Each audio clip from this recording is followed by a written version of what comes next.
up in southeastern Pennsylvania, in Reading and Lancaster. My dad was a minister, so we moved occasionally.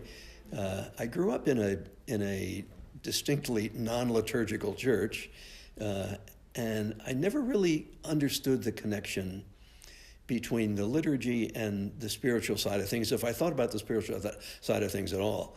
But I went to a Lutheran college, Gettysburg College, and I was there introduced to liturgical worship, and I attended, early in my life, I attended a number of Lutheran churches, and there really gained an appreciation for the way that the liturgy contributes to the spiritual experience, to the worship experience, sort of connecting us to the church over the ages and adds sort of form and substance to the worship experience. My wife and I came to St. Paul's about 25 years ago, and we were frankly drawn by the amazing quality of the music program. And we both sang in the choir for most of those years.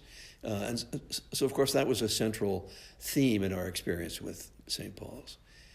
But increasingly meaningful to me was the spiritual aspect of St. Paul's life. We've been lucky to have a rector who sort of exemplifies to me the Christian life. He look up spiritual leader in your Webster's Collegiate Dictionary, and there's Cliff Cutler's picture. I mean, he presents the essential Christian values in an intelligent, thoughtful, articulate, and most of all, caring way that just makes it so real for me. And I've learned so much from him about applying those Christian values to modern everyday life. Dale and I moved 2 years ago, and in our search for a new location, we kept proximity to St. Paul's as sort of a non-negotiable central component. We feel that there's a community here, there's a spirit of openness and inclusion that we simply couldn't find anywhere else. And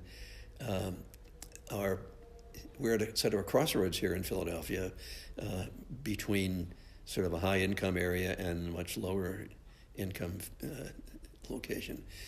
And our outreach programs, our outreach mission, is characterized by what I consider a no strings attached generosity and a genuine concern for other people. We have such a beautiful place in which to worship and meet, and Dale and I have been, shall we say, cheerful givers in supporting the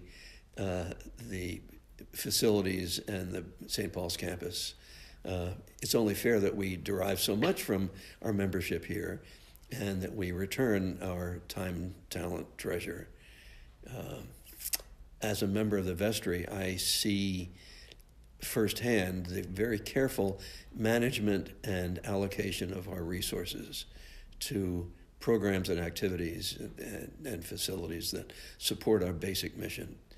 Bottom line for me, we feel that we found a church home that meets our spiritual needs, permits us to participate fully and contribute in our to the best of our abilities, and a place in which we really feel at home. Is there anything you would like to say to those who have donated to the stewardship campaign? Thank you. It makes it all possible.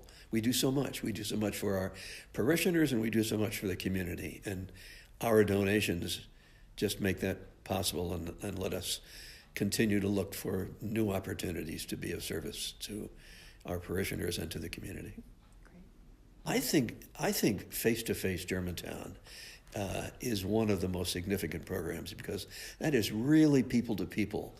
Our people, first of all, we contribute funds to support that program, but in addition, our people go back there and meet the recipients of our